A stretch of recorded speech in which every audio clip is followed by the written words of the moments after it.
Man, last night I was in bed going through my phone, going on Twitter, seeing what's going on, and I came across a video from someone who retweeted Lady C video.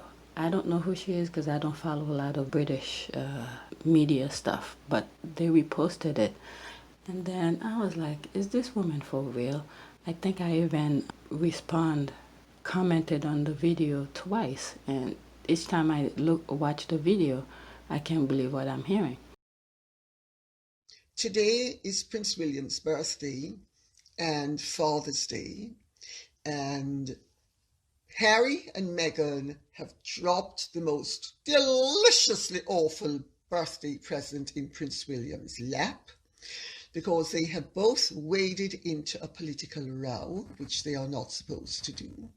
And a former senior member of the royal household has been on to me, effectively pointing out to me it's almost my duty to intervene and make this video stating that if they continue at the rate they're going, they are going to be stripped of their royal privileges, because it is strictly forbidden for a member of the British royal family to enter into politics, whether it is in England or in America. And in fact, it's even worse in America, because America is a former colony, it's a sovereign state, we have a special relationship with America, all of which is being jeopardized by Meghan's comment that she intends to enter American politics. And now Harry has waded in to the row about the rugby song Sweet Chariot, notwithstanding the fact that Trevor Phillips, the revered former head of the Commission for Racial Equality, and Martin Offier have both stated that they want that song to continue to be sung. Harry and Meghan, please, I beg of you, everybody who has your interests at heart is hoping you will put a muzzle on your mouth and start to behave responsibly. I beg of you. If you're after column inches, continue. If you're after being taken seriously, zip it up. Thank you so much. Immaculate Heart High School, graduating class of 2020. For the past couple weeks, I've been planning on saying a few words to you for your graduation. And as we've all seen over the last week, what is happening in our country and in our state and in our hometown of LA has been absolutely devastating. And I wasn't sure what I could say to you.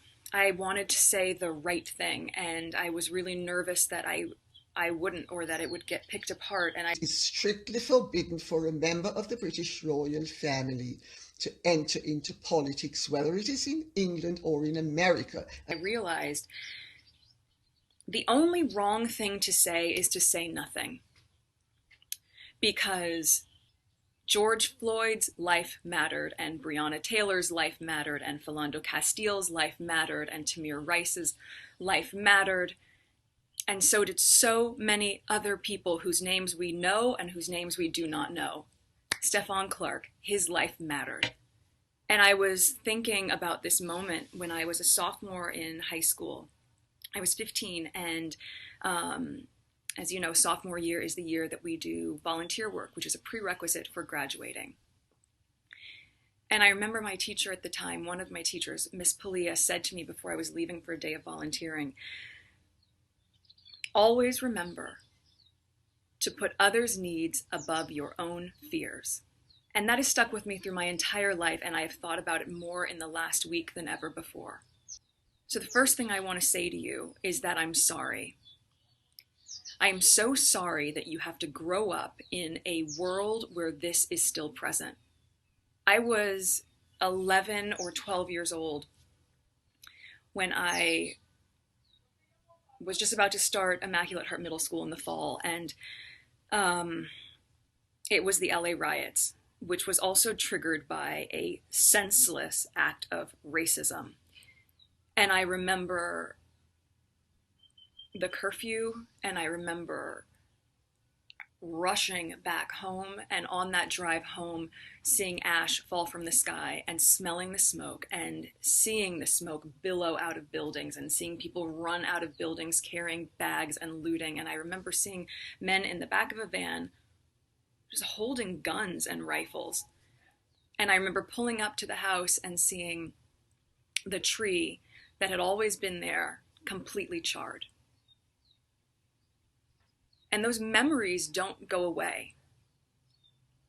And I can't imagine that at 17 or 18 years old, which is how old you are now, that you would have to have a different version of that same type of experience. That's something that you should have an understanding of, but an understanding of as a history lesson, not as your reality. So I am sorry that in a way we have not gotten the world to the place that you deserve it to be. The other thing, though, that I do remember about that time was how people came together. And we are seeing that right now. We are seeing that from the sheriff in Michigan or the police chief in Virginia. We are seeing people stand in solidarity. We are seeing communities come together and to uplift. And you are going to be part of this movement. I know that this is not the graduation that you envisioned. And this is not the celebration that you imagined. But I also know that there's a way for us to reframe this for you and to not see this as the end of something, but instead to see this as the beginning of you harnessing all of the work, all the values, all the skills that you have embodied over the last 4 years, and now you channel that. Now all of that work gets activated. Now you get to be part of rebuilding. And I know sometimes people say, how many times do we need to rebuild? Well, you know what? We are going to rebuild and rebuild and rebuild until it is rebuilt. Because when the foundation is broken, so are we. You are going to lead with love. You are going to lead with compassion. You are going to use your voice. You are going to use your voice in a stronger way than you've ever been able to. Because most of you are 18 or you're going to turn 18, so you're going to vote. You are going to have empathy for those who don't see the world through the same lens that you do, because with as diverse and vibrant and open-minded as I know the teachings at Immaculate Heart are, I know you know that Black Lives Matter. So I am already excited for what you are going to do in the world. You are equipped, you are ready, we need you, and you are prepared. I am so proud to call each of you a fellow alumni. And I'm so eager to see what you're going to do. Please know that I am cheering you on all along the way. I am exceptionally proud of you, and I'm wishing you a huge congratulations on today, the start of all the impact you're going to make in the world as the leaders that we all so deeply crave. Congratulations, ladies, and thank you in advance. It is strictly forbidden for a member of the British royal family to enter into politics, whether it is in England or in America. Then I went to bed. A few hours later, I got up and again I went on my phone to see what's on Twitter and came across a Huffington Post somewhat related to that Lady C's video. And I'm like, is this woman for real? I'm not gonna take 3 minutes to read the whole entire Huffington Post article, but I'll put the link of that article in the description, but I'll just read the part that's sort of related to what she's saying, because it's completely opposite of what she's talking about. Are these people for real? Jeez. But last week, there's a video here that the Huffington Post is showing on the article. It's something that Meghan did for the school she used to go to. This video is not about that, but it's about the article itself. This is the most important part of the article. And it says here, the Rugby Football Union announced last week that in light of recent events, it will review the controversial use of the slave spiritual Swing Low Sweet Chariot, which is routinely sung by fans of the England Rugby Union team. So Prince Harry, who is a patron of the RFU, and a lifelong supporter of the sport, backs the review, a spokesperson told Huffington Post on Sunday. This lady, I have no idea what information she was saying, but pretty much it's the Rugby Football Union who announced it. And then Prince Harry is backing them up. Prince Harry never raised the thing. Okay, I have enough with these people.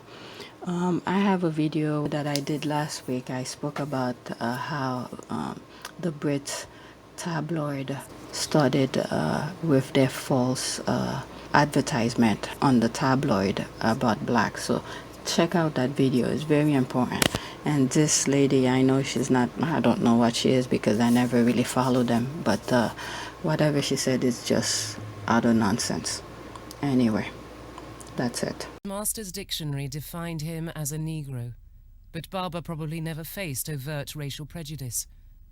Yet only a few decades after his death, black people had become objects of derision, contempt, and fear. But the pro-slavery campaigners struck back, branding black people no better than animals.